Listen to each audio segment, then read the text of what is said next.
Alright, so I did a few of his videos and some of you guys seem to like them, man, requesting me to do more. So, I'll go ahead and do more. We're going to check out video game magazines, Angry Video Game Nerd. Let's see what this guy has in store.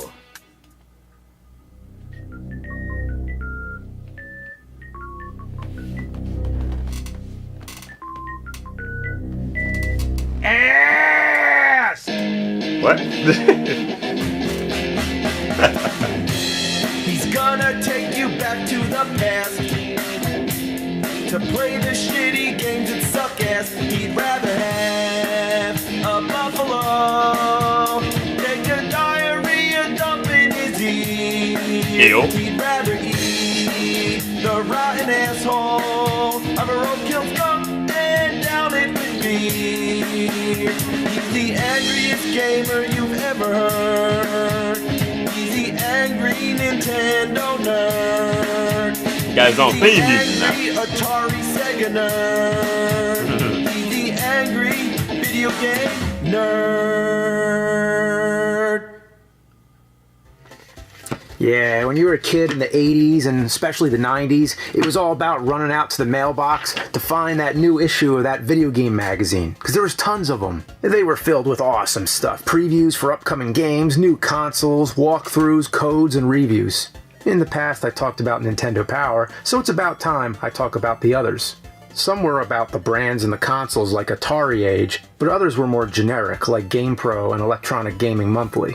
And even into the millennium, we had retro throwback magazines like Video Game Collector. Look at that guy. What a nerd. In today's age, you can look up anything about games you want on the internet. Walkthroughs, cheats, reviews, previews, whatever. Back in the day, if you wanted to know if a game sucked or how to find a secret or get an infinite lives code, you had to wait for one of these to come out monthly. Well, let's start with the oldest magazine I have, Atari Age. They came free with a subscription to the Atari Club. They were pretty short reads too, only about 15 pages each, and they were all printed in Center City, Philadelphia. They didn't give much insight on if the game sucked. They were mainly filled with fluff pieces about new games to buy and some articles. But then again, this was Atari's official magazine, so what do you expect? I mean, Nintendo Power did the same thing. Remember it said Back to the Future had that distinct LJN style? The first issue of Atari Age has an awful interview with none other than Pac-Man, filled with awful Pac puns. Pac-Man says, I had what you'd call a well-rounded education. I was involved in high school dramatics. I played the lead in Central High's production of Man a la Muncher. Huh? I did more acting in college, mostly theater in the round productions. Oh, come on. Oh, I love this issue right here. E.T. on the cover. Might as well just had a sign that says the end is near. Atari Age also had some cool do-it-yourself type articles teaching you how to fix joysticks and even how to make your own left-handed joystick. Overall, a fun magazine to pass the time or read on the shitter. Later, with the rise of Nintendo and Sega, more magazines began popping up. They expanded their coverage and became more in-depth. So here we have Game Players magazine, Video Games and Computer Entertainment, well that's a good one, GamePro, and Electronic Gaming Monthly. Game Players started out as Game Players Strategy Guide to Nintendo Games. It's basically a knockoff of Nintendo Power, but it's unofficial and has nowhere near the quality. Just look at these screenshots. I understand capturing game footage back then wasn't as easy as it is now, but look at this shit. Looks like they took the picture with a Polaroid, then photocopied it 50 times. And the covers are usually just the box art from whatever game they're covering. Sometimes they're all over the place. Look at this. They basically took whatever video game stereotypes they could and slapped them on the front. What game does this represent? Okay, this guy, he looks like Rad Spencer from Bionic Commando, mixed with Matthew McConaughey. Why is there a kid doing a hand plant on his shoulder? The skater kid looks just as confused as I do. Okay, this might be the worst cover I've ever seen. Super Mario 3. Apparently, I can't even tell what I'm looking at. What is that thing? What is that thing? It looks like a mangled Easter egg or something. Holy shit, I mean, they didn't even try. You have what looks like Wario in the corner, and someone must have sneezed all over the print. The only thing that could possibly indicate that this is a Mario cover are the words. Imagine if you couldn't read. You wouldn't have any idea what this was supposed to be. you wouldn't even know what it is. I mean, you'd just be sitting there trying to figure out what this puked out pastel piss picture is. One thing that really twists my asshole is the sheer number of ads. The same 1-900 number shows up 3 times in the same issue. Look at this face. Yeah, laugh it up while you can, kid. Your dad's gonna flip shit when he sees a $500 fucking phone bill! I swear, every other page is an ad. Look, ad. Ad. Ad. Ad. Ad. Ad.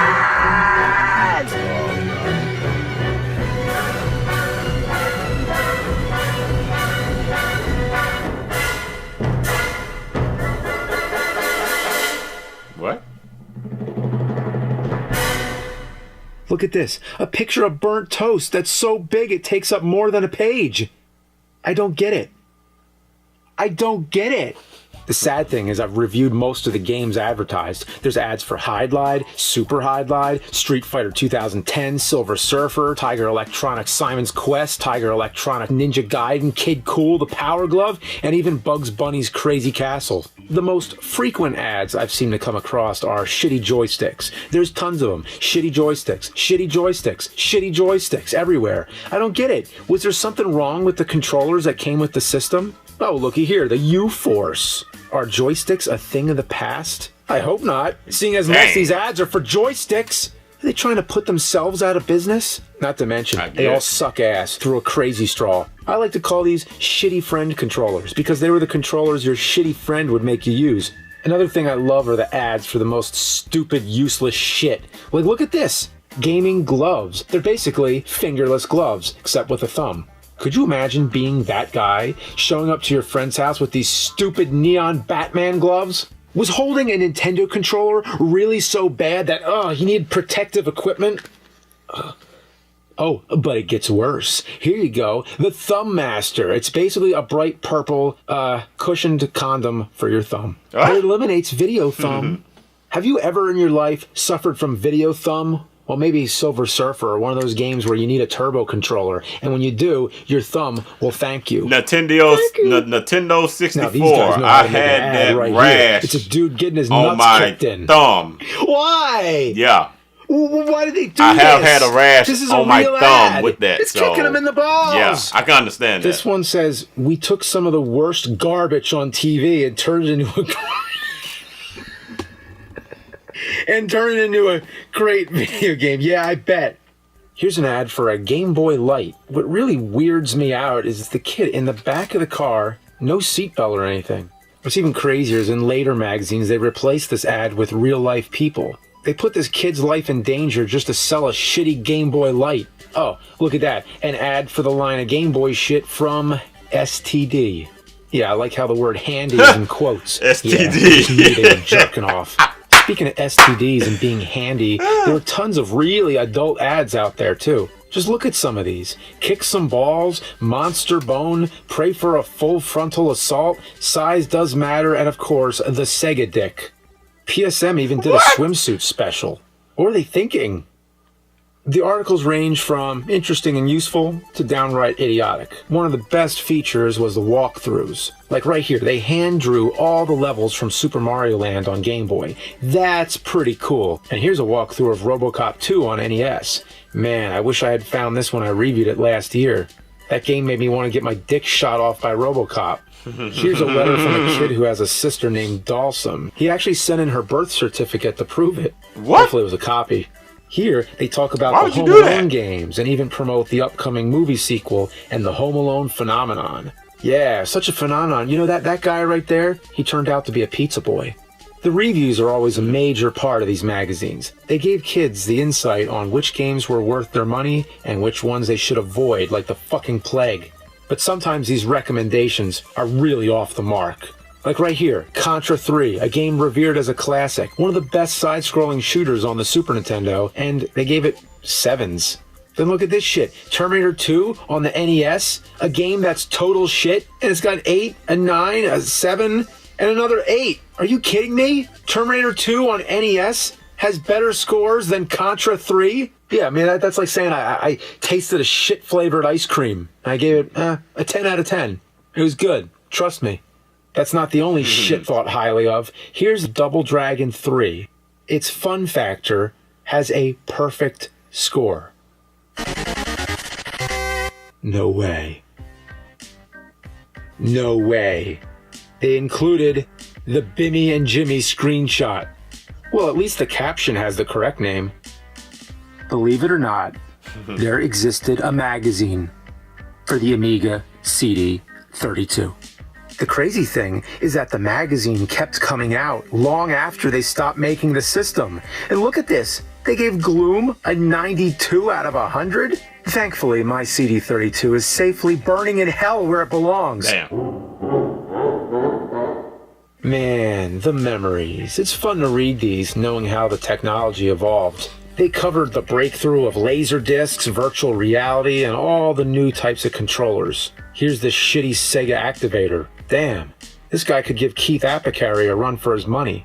A lot of these magazines came with technology, some being bundled with diskettes and demo CDs. For the April issues, GamePro would have a parody section, Lame Pro. This was fun to read. I loved Bubonic the Blowfrog and his pal Snails.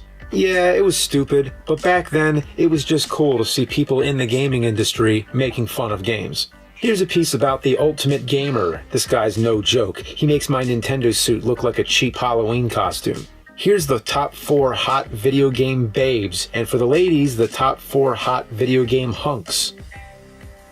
The artwork was always great. Well, not always, but sometimes.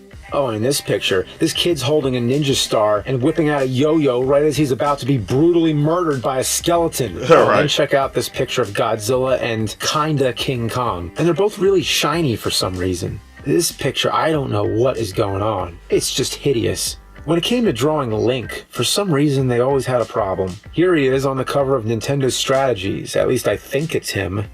Oh, and this Link looks more like a villain than a hero. He's pretty scary. Zelda's just over there chilling with Aghanim. She doesn't even look like she wants to be saved. Yeah, she's probably horrified by Link's demon spawn face. This one's not so bad, but Link looks really pissed. And this one here, it's like Tim Allen playing Link. Here's some fan art. Some of it is really amazing, but some of it, as you can see, it's shit. And I know that's not nice because it's probably some young kid who drew it, but the kid's grown up now, so he can handle it. It's shit. Just flipping through these magazines is like opening up a time capsule. You just can't go wrong. So, let's end with a top 5.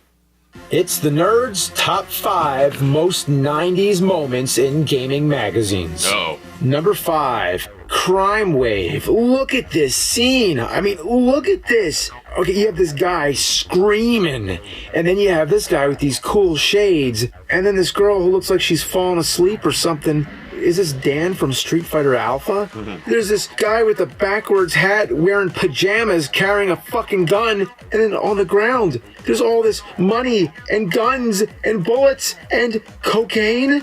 Yeah, in the text, they're talking about drugs. It's cocaine in a gaming magazine. Number 4. This gang right here. You got this badass biker granny, this bow tie wearing nerd, this cool gamer kid, this punk ass mohawk motherfucker, and then this Valley Girl sitcom star, and then a bulldog with the same sunglasses as the kid, and it's all for a Pictionary game. Yeah, Pictionary. Number 3, an ad for Socks the Cat Rocks the Hill. You got Bill Clinton jamming on the sax and Socks the Cat coming out with this real badass looking grin. What the hell? And this is for a real game? Now that's 90s as fuck. Number 2, wow, look at this kid. He's saying ass. He looked just like him when he through the said galaxy, surfing through space with those badass sunglasses and knee pads and that Tiger Electronic game of Narc. Yeah, motherfucking 90s. And at last, number 1. All these glorious goddamn mullets. Business in the front, party in the back. The iconic haircut of the decade. You want to look like a bad motherfucker that plays real hard, guzzles Jolt Cola, and watches nothing but MTV? You gotta roll 1090, my dude. That's 10% up front, 90 round back. Look at this Joe Cool bitch. That's a guy who knows all the tips and tricks. Yeah. Motherfuck. This guy's funny. He is hilarious. He is funny.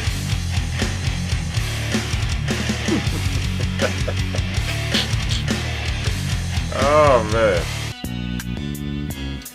I will be checking out more because you guys has been requesting more. So as long as y'all keep on requesting, I will get to them momentarily. You gotta understand, I am uploading these videos now 1080p, so it's going to take much longer than expected.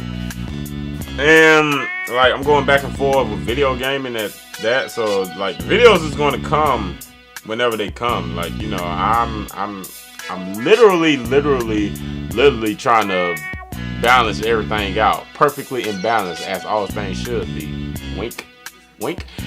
But anyway, I'm gonna try to get on top of things. So post your comments down below. Let me know what you guys thought. If y'all enjoyed my reaction, hit the like button, subscribe, and share, because when you're TWO, you're TWO forever. And we are just too fly.